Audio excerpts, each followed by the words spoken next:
So it all comes down to this. Hagberg pointing towards the first corner in the green #1 car. He's got the start, but we've seen Reinhardt has been very, very aggressive in the opening lap or two. Has Hagberg got the measure of him this time, when he seems to have pulled out just a little bit more? This is why he made the mistake before. He's done it again. I don't believe it. And Reinhardt this time has took 1-2 extra corners, but he's gone through. Leno's gone through. Oh, and Vilker's been hit there. Here's the other man in with a chance. This is tremendous stuff for Reinhardt. He's away. Let's have another quick look. Yes, it was the corner before again that was the problem for Hagberg. He went over the curb. Reinhardt clean as a whistle there. Hagberg tried to close the door, but I'm afraid it was way too late. There is Leno going through, and you just saw in the background the start of the accident for Victor Vilker as well. So Reinhardt now, well, the pressure is on, but this man thrives on that kind of pressure. Double world champion Leno actually can let him go through. He can take this second position because the points he's got at the moment would be enough, but it'd be nice to go and win it with 2 wins. Leno following in the wheel tracks of the German. Where is Victor Vilk and Hagberg? Are they anywhere that can challenge? I'm not sure they are. Looking back down through the cars behind, there's a little problem there for Leno in second place. He went wide.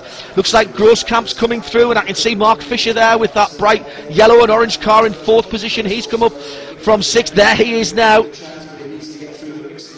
And there's no sign, I'm afraid, of any of the 2 challenges to Mark Reinhardt. So there's Vilk well down the field. He must be in 6th or 7th position, and that's just not good enough. And the green car of Hagberg is absolutely nowhere to be seen. Was that a quick flash of him there in 5th position? No, it's not. He's further down the field than that. I wonder if he's had problems, further problems. In fact, I think he's battling with Vilker for 7th or 8th. So here's the battle for 3rd then. Grosskamp and Fisher. Oh, and that's Leno. What's Leno done there? He's gone off and he's dropped back to 3rd place as Grosskamp goes through. Now let's have a look here. Oh dear me, that's a big mistake. He's gone very wide indeed and drops back in between those 2 cars, battling for, which now of course it's all battling for 2nd, isn't it? It's Grosskamp, Leno, Fisher, all going through, and in fact they're being joined by 1-2 other vehicles as well. Grosskamp then with the pressure on. All of this of course is great news for Mark Reinhardt on the Tamiya, who is just pulling away from this battle. Got a quick flash of him there in the top left hand corner of the screen. Fisher, 3rd of those 4 cars at the moment. There he goes through. He's looking quite racy, quite aggressive, but he's having to deal again with a challenge from behind, and this battle for 2nd and 3rd's heating up again as Leno has a look round the outside. Gilles Grosskamp must be feeling the pressure there. The touch! Well, that was almost inevitable, wasn't it? You could see that happening from 2 corners before. And a fairly robust overtaking manoeuvre by Timo Leno. And there it is again. Oh, dear me. Well, there might be a few words on the podium after. That was fairly uncompromising, wasn't it? It's got Leno back up into 2nd place, Fisher in 3rd. They are still battling out for these minor positions. Mark Reinhardt gone, by the way. Good night and good luck. He's out of here. And here's Hagberg. Here's Hagberg in the green car, the 4th of those battling for 2nd place. So, and Hagberg's just had somebody off there, I think, in the background. Yes, he has. So he's fighting back through. So now he's 2nd, 3rd, 4th position, but he's dropped a bit of time there. I wonder if that was Kerup that he just had over,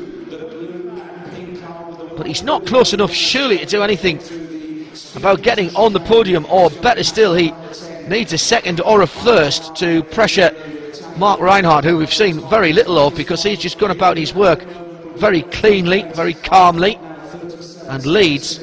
He's just flashed through the top of the picture there. He's got the best part of half a lap on this battle for 2nd, which continues to rage on. Bit of pride going on here. Leno and Mark Fisher. Leno with the X-ray, Fisher with the Coralie, and just doesn't seem to be able to get close enough, does he, Fisher? Closes up, but not close enough to have a big dive down the inside. The leader coming through to complete his last lap as we're watching this battle for second place, which surely is not going to change too much. There is Mark Reinhardt, and he has taken it. 2 wins in a second. You'll have that. Thanks very much indeed. Drops the second place. 2 wins will do it, and he will win the DHI Cup, brought to you by Morphars. We're getting used to see Reinhardt win, and he's done it again in style. Leg 3 results then see Mark Reinhardt take a second victory of the meeting. Timo Leino in second, Mark Fisher in third, and Alexander Hagberg in 4th position. What does that mean for the overalls here in the DHI Cup, brought to you by Morphars? Well, quite simply, with 2 victories, there is no one who can touch double world champion Mark Reinhardt, and he wins it. In second place is Hagberg, courtesy of the fact that he had 1 race victory, although he's tied up points with Timo Leino in 3rd place and Mark Fisher in 4th position. Let's head straight down to the pits now then, and Nick Damon is with our champion. The DHI Cup has been added to just about everything else that you've won recently, Mark. I mean, you're now world champion, European champion, 1/12th European champion. Getting bored yet? No. I think every race is important to win or to finish on the podium, so it was a hard race. Like Alex showed a super good performance. He was like almost unbeatable in the qualifying, but I tried the finals because I knew in the beginning I have to push hard to catch him, and yeah, it worked out, so it was pretty good. Do you think that's down to perhaps you have more experience of top-line racing? I mean, you know, there's a fantastic manoeuvre to get past him here. There was that marvellous manoeuvre in Thailand to get past Hara. I mean, how different is it racing to qualifying? Yeah, I think the qualifying is more relaxed. You just drive for yourself, but if you have to battle with another driver, then it's getting more difficult. And I knew that I was a little bit relaxed into the race, and he was the first time in a big race on a pole position, so I knew that it would be not so easy for him to stand under pressure like this. And yeah, you could see in the beginning he made some small mistakes, and I mean, if you hit a small dot and it's a small jump on the next corner, and it's already too wide, and then I have to try the chance to pass him.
And now it's time for Nitro Rallycross action, and the first semi-final from the Neo 9, and with it is your race commentator, John Hindhoff.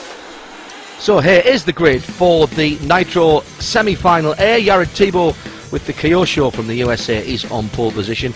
His 2 countrymen, Ryan Lutz and Ryan Mayfield, who of course has already won the electric here this weekend. Well, he's in 3rd position. Best of Brits is Darren Bloomfield with the Losi in 4th position. Down there in 7th, the world champion Atsushi Hara with the hot bodies.